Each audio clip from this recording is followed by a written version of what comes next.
네, 오늘 말씀은 이 사도행전의 시작 부분의 말씀입니다. 이 데오빌로라고 하는 자에게 보내는 편지의 형식으로 기록되어져 있는 것이 이 사도행전인데요.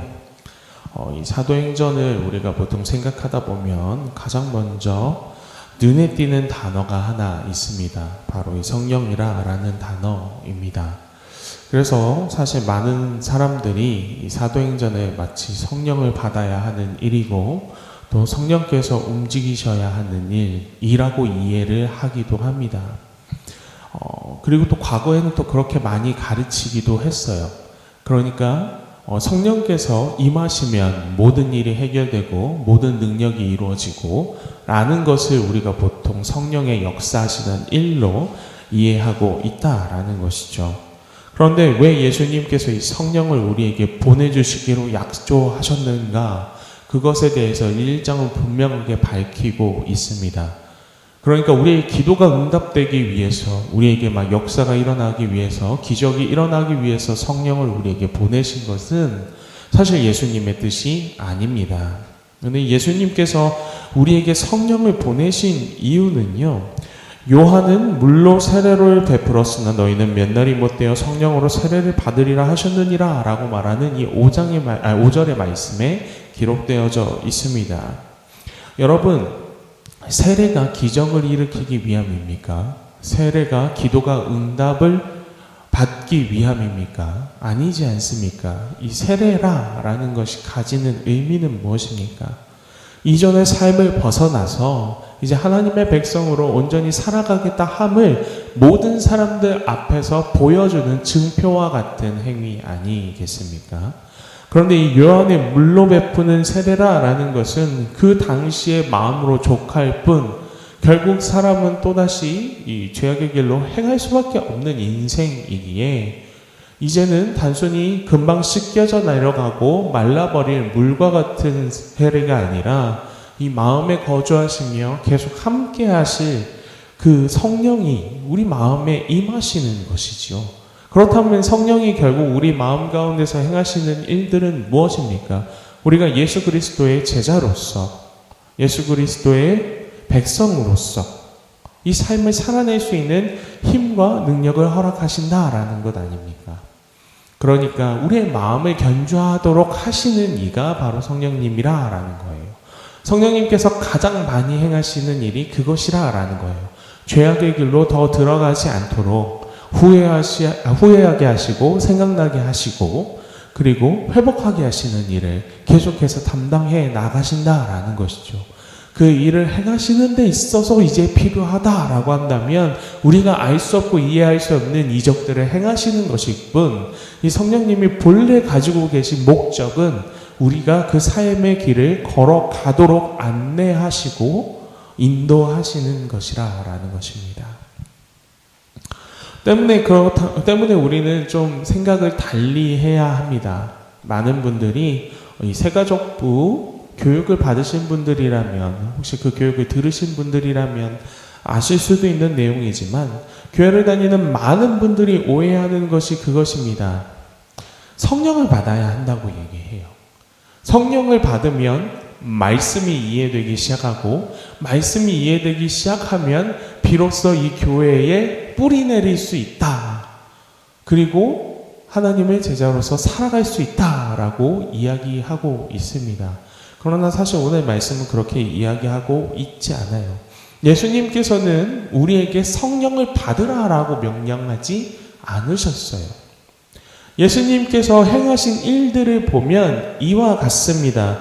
첫 번째로 예수님께서 돌아가시기 전에도 그러하였고 다시 부활하신 이후에도 제자들을 향하여서 하신 일들은 오직 한 가지뿐입니다. 3절의 말씀인데요. 그가 고난받으신 후에 또한 그들에게 확실한 많은 증거로 친히 살아계심을 나타내사 40일 동안 그들에게 보이시며 하나님 나라의 일을 말씀하시니라 라고 말합니다. 그러니까 예수님께서 돌아가시기 전에도 그리고 부활하신 이후에도 제자들을 향해서 행하신 것은 결국엔 한 가지였어요. 하나님 나라가 어떠한지에 대해서 무엇으로요? 말씀으로 가르치셨다라는 거예요. 그렇다면 사람이 하나님을 알게 되고 하나님께 순종하게 되는데 가장 중요한 것은 무엇이냐면 여러분, 말씀이라는 거예요. 많은 이들이 신앙생활을 한다라고 하면서 말씀을 보지 않아요. 그저 교회에 와서 1시간 앉아있다 가면서 듣는 것이 그들의 신앙생활의 전부라고 여겨요. 여러분, 그렇지만 모든 신앙의 근본은 말씀인 줄 믿습니다. 아니라면 하나님께서 이것을 우리에게 허락하실 필요가 없어요. 하나님께서 그냥 하늘에서 번쩍번쩍 하시면서 임하시면 돼요. 기도하는 사람들이 막 불을 뿜게 하시고 번개를 쏘게 하시면 돼요. 그러면 우리는 하나님을 믿을 수 있을 것입니다. 그러나 하나님은 자신의 말씀을 성경이라는 형태로 우리에게 기록하여 보내주셨습니다. 왜 그러하냐면 하나님을 참으로 믿고 의지하며 따르기 위해서 결국의 시작은 말씀을 보고 그 말씀을 듣고 이해하는 것부터 시작되기 때문입니다. 그래서 믿음은 들음에서 난다라고 이야기하는 것입니다. 여러분, 말씀을 귀하게 여기실 줄 알아야 합니다. 이 말씀을 끝없이 묵상하는 자들이 되어야 합니다. 왜냐하면 우리 신앙의 모든 기준과 성령님이 우리에게 가르쳐 주시는 그 올바른 길을 걸어가는 방식들은 결국 이 성경, 말씀으로부터 나오기 때문입니다. 예수님께서는 그래서 그 하늘나라에 대하여서 그리고 앞으로 제자들이 어떻게 살아가야 할지에 대하여서 이 40일 동안 가르쳐 주신 거예요. 그리고 그 순서도 너무나 명백하지 않습니까? 예수님은 먼저 성령을 그들에게 부어주시고 말씀을 가르치지 아니하셨어요. 말씀을 가르치시고 그 자리에서 승천하시며 약속하셨어요. 이 말씀을 계속해서 묵상하고 듣고 가르치고 너희들끼리 전파하며 나누면, 그리하면서 예루살렘을 떠나지 말고 기다리면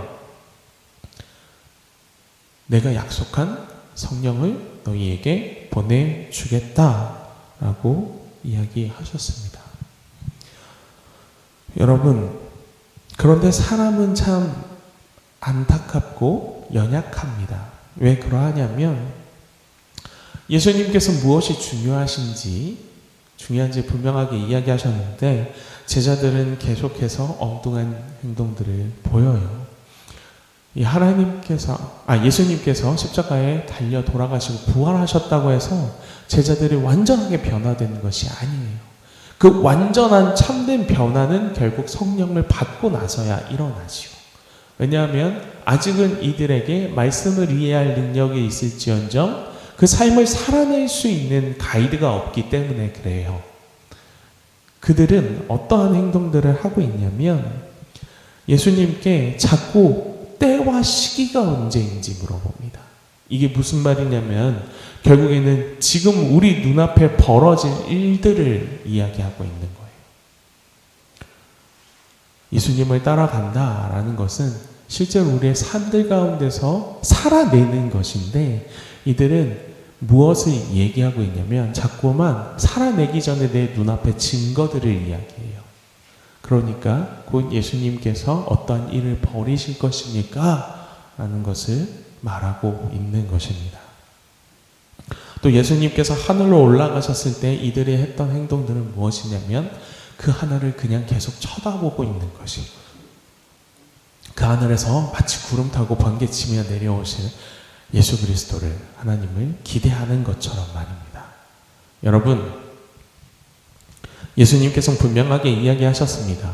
그렇게 눈에 보여지는 현상들은, 즉 너희가 기적이라고 불리고 이적이라고 부르며 도저히 믿을 수밖에 없을 것 같은 그러한 일들을 벌어질 수 있지, 일어날 수 있지. 그러나 그때와 시기는 누구만이 아시는 것이라고요? 하나님만이 아시는 것이에요. 하나님이 적절하게 필요한 때에 원하신다면, 행하셔야 하겠다면 하는 것일 뿐 그것을 기대하지 말라라는 거예요. 그것이 너희의 신앙의 목적이 되어서는 아니 된다라는 거예요. 이 신앙의 목적은 오로지 하나입니다.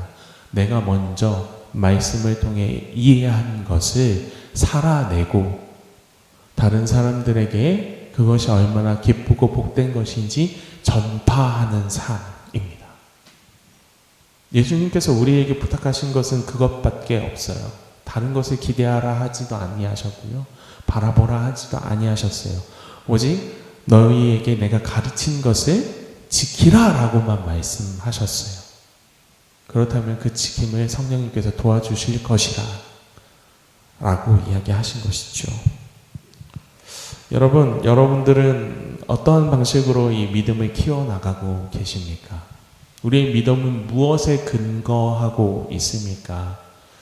참 안타까운 이야기이지만 혹시 내 믿음이 말씀이 아닌 다른 것을 중심으로 쌓여가고 있는 것이라 라고 한다면 여러분 지금 방금 들은 이 말씀을 통해서 다시 한번 고민해 보시길 원합니다. 우리의 믿음은요 말씀으로부터 나와야 해요.